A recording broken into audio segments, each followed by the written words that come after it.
હારી જલારામ મંદિર ખાતે યોજાયો વઢિયાર વંદના સ્નેહ મિલન સમારોહ।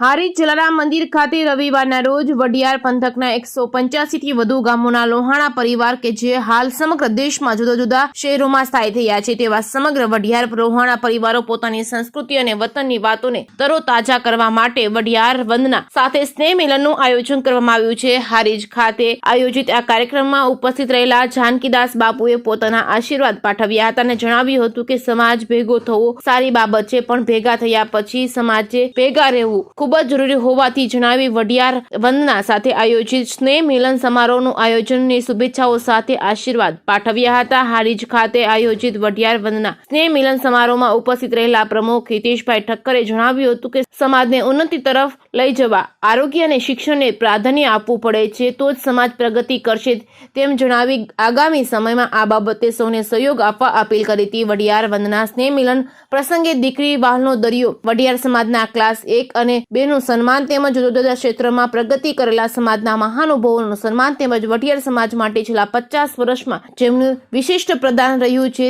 તેવા મરણોત્તર વઢિયારી મહાનુભાવોને સન્માનિત કરવા તેમજ સહિતનું બહેનો માટે લગ્ન ગીત સ્પર્ધા તેમજ બ્લડ ડોનેશન કેમ્પ તેમજ અંગદાન સંકલ્પપત્ર સહિતનું સુંદર આયોજન કરવામાં આવ્યું હતું। Reporting by Manu Thakkar, Radhanpur.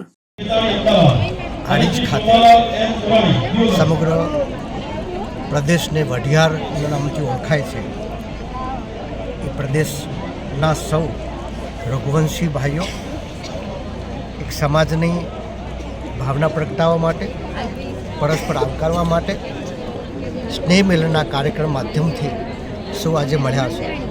ત્યારે એક સાધુ હૃદય સૌ મળે, પરસ્પર ભાવથી મળે, લાગણી પ્રેમથી મળે, આદરથી મળે, સ્વીકારથી મળે અને એથી મારી પ્રસન્નતા પણ વ્યક્ત કરું છું।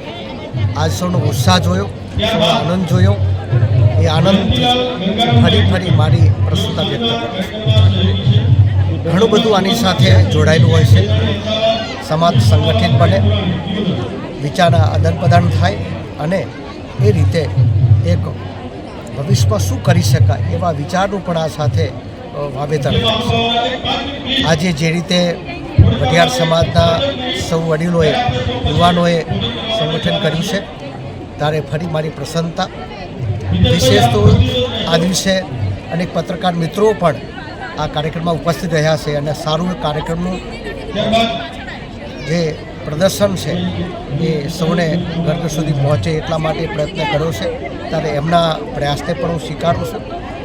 આજ મારે વિશેષ આનંદ વ્યક્ત એ કરવો છે કે આવતી 22મી જાન્યુઆરીએ આપણે ભગવાન હિન્દુ સમાજનું ગૌરવ અને હજારો વર્ષોથી જે પ્રશ્ન અટવાયો હતો, જ્યાં ભગવાન રામની મંદિરનું પ્રાણ પ્રતિષ્ઠા ઉત્સવ ઉજવાઈ રહ્યો છે, સારે ભારતભર દુનિયામાં જેનો ઉત્સવને સ્વીકારાઈ રહ્યો છે, એ ખુશી વ્યક્ત હું આજે મારી ઉપર કરી રહ્યો છું કે એવા પાવન પ્રસંગે એક સાધુ તરીકે, એક રવિભાન પરંપરાના સંત તરીકે મને પણ નિમંત્રણ આપવામાં આવ્યું છે। ત્યારે આપ સૌ વતી હું ભગવાનના ચરણમાં પ્રાર્થના કરીશ, વઢિયાર પંથક અને સૌ કોઈ માટે ભગવાન રામની કૃપા વરસે, સુખ શાંતિ સૌને મળે એવી પ્રાર્થના પણ કરીશ અને સૌને આ મંગલ કામના સાથે સૌને મારા પ્રણામ। જય સિયા રામ।